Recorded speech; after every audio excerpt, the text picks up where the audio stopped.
नमस्कार, मैं हूं आपके साथ हिमानी नैथानी। बात करेंगे सौरभ हत्याकांड की। सौरभ मर्डर केस जिसके आरोपी मुस्कान और साहिल मेरठ जेल में बंद हैं। सलाखों के पीछे से दोनों की कई खबरें सामने आ रही है। पति की हत्या के बाद पार्टी करने वाली मुस्कान रामायण देखकर आंसू क्यों बहाने लगी? जेल में मुस्कान और साहिल का नया पता क्या है और दोनों से क्या काम कराया जा रहा है, आपको दिखाते हैं इस रिपोर्ट में।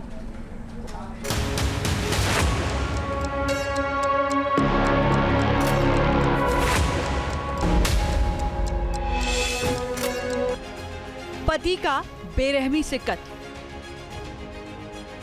हिमाचल में मौज मस्ती और वापस लौटते ही गिरफ्तारी। सौरभ हत्याकांड के आरोपी मुस्कान और साहिल की यही कहानी है। दोनों अब मेरठ की जेल में बंद हैं और यहां उनकी कहानी का दूसरा पार्ट शुरू हो चुका है। सलाखों के पीछे सिर्फ पछतावा है, खामोशी है, बेचैनी है, आंसू है और जेल से बाहर निकलने की तड़प है।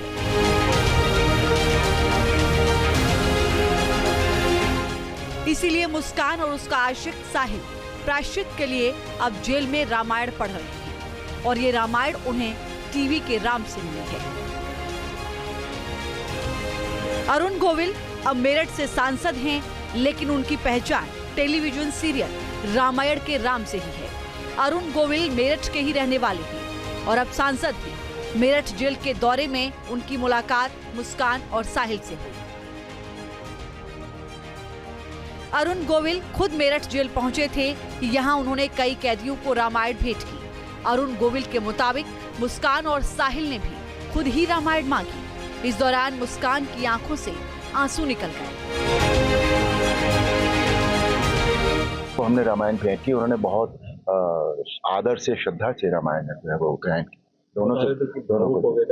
हाँ बिल्कुल, बहुत लोग भावुक हो गए थे यहाँ पर। मैंने देखा कुछ जो थोड़े से लोग थे, उनकी तो आंखों में आंसू भी आ गए थे जब मैंने ये उनसे कहा कि ऐसा कोई काम मत कीजिएगा कि आपको दोबारा यहाँ कभी आना पड़े। सांसद जी, वहीं मुस्कान की आंखों में भी आंसू आ गए, भावुक हो गए। जी जी जी जी।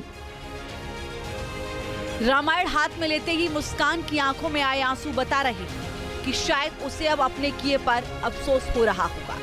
साहिल के साथ रहने की चाहत में उसने अपने पति की हत्या कर बसा बसाया घर उजाड़ दिया। अरुण गोविल ने भी मुस्कान और साहिल को रामायण से सीख लेने की सलाह दी।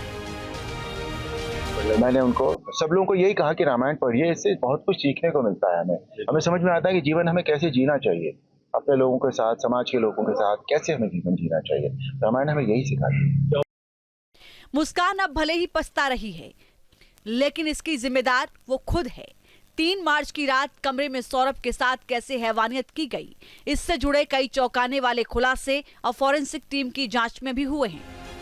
फॉरेंसिक रिपोर्ट के मुताबिक सौरभ की गर्दन काटने के लिए 10 से 12 बार गला रेता गया।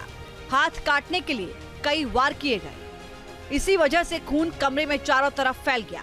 हत्या करने के बाद मुस्कान और साहिल ने उसी बेडशीट में हाथ पहुंचे जो बेड पर बिछी थी।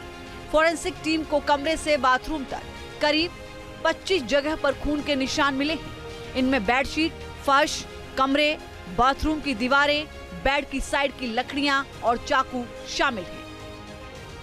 25 मार्च को पुलिस के साथ फॉरेंसिक टीम सौरभ के किराए वाले घर पर पहुंची थी। यहां क्राइम सीन इन्वेस्टिगेशन के दौरान पता चला कि साहिल और मुस्कान ने ब्लड के निशान ब्लीचिंग पाउडर से धो दिए थे। यहां तक कि उस बेडशीट को भी धो दिया था जिस पर सौरभ की हत्या की गई थी। फॉरेंसिक टीम ने जांच के दौरान कमरे से कुछ जगहों से साहिल और मुस्कान के फिंगरप्रिंट भी मिले। खून के धब्बे चेक करने के लिए ल्यूमिनान नाम के केमिकल का भी इस्तेमाल किया गया था। फॉरेंसिक टीम ने बेडरूम से लेकर बाथरूम तक पूरी मैपिंग की है। इसके बाद कहां-कहां पर किस तरह से खून के निशान मिले, इसकी वीडियोग्राफी और फोटोग्राफी भी की थी। करीब 3 घंटे तक फॉरेंसिक टीम ने सौरभ के कमरे में जांच की, जहां से अहम सबूत जुटाए। साहिल और मुस्कान ने सौरभ के शव के टुकड़ों को पहले सूटकेस में भरकर ठिकाने लगाने का प्लान बनाया था, लेकिन सूटकेस उस हिसाब से छोटा पड़ गया।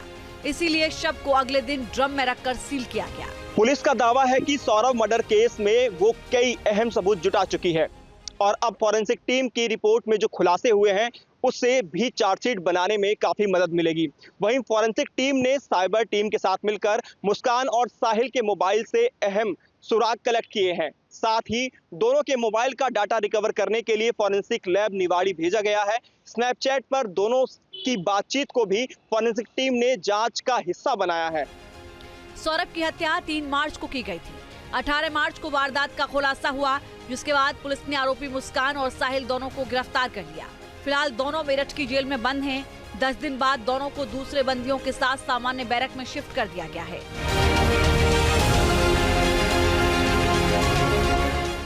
जेल में मुस्कान का नया पता 12B और साहिल शुक्ला का नया ठिकाना 18A बैरक है।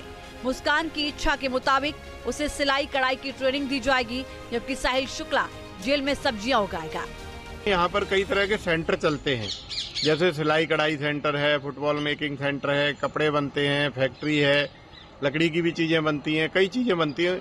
यदि कोई सीखना चाहे तो बंदी को मौका दिया जाता है। उसी के तहत मुस्कान ने सिलाई और कढ़ाई सीखने के लिए अपनी इच्छा जाहिर की है तथा साहिल ने सब्जी उगाना सीखने की, सब्जी को पैदा करने की इच्छा जाहिर की है। उसी के तहत उनको ये काम कराया जाए। जेल में बंद मुस्कान और साहिल की नशे की लत छुड़ाने की कोशिश भी लगातार जारी है। दोनों को जेल के अंदर ही नशा मुक्ति केंद्र की निगरानी में रखा गया है। डॉक्टर से रेगुलर काउंसलिंग कराई जा रही है। फोरेंसिक रिपोर्ट के मुताबिक सौरभ की गर्दन काटने के लिए 10 से 12 बार गला रेता गया। हाथ काटने के लिए कई वार किए गए। इसी वजह से खून कमरे में चारों तरफ फैल गया।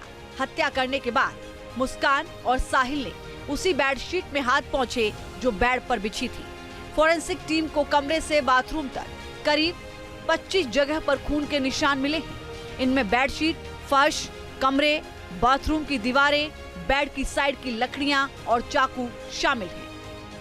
कारागार में नशा मुक्ति के माध्यम से और डॉक्टर्स की काउंसलिंग के माध्यम से और जेल के अनुशासन के माध्यम से दोनों में काफ़ी सुधार है। पूर्ण रूप से इनकी जो दिनचर्या जेल मैनुअल के हिसाब से होती है, अन्य बंदियों की उसके हिसाब से चल रही है। साहिल ने योग की क्लास अटेंड की है तथा वो प्रतिदिन योगा कर रहा है। मुस्कान और साहिल जेल में कई दिनों तक बेचैन रहे। अब दोनों सामान्य होने की कोशिश कर रहे हैं, मगर जिस तरह की वारदात को उन्होंने अंजाम दिया और पुलिस ने जो सबूत जुटाए हैं, उससे साफ है कि दोनों का ही कानून के शिकंजे से बच पाना बेहद मुश्किल है। Team news nation. News nation अब व्हाट्सएप पर खबरों के ताजा अपडेट के लिए न्यूज नेशन के इस QR कोड को स्कैन करें।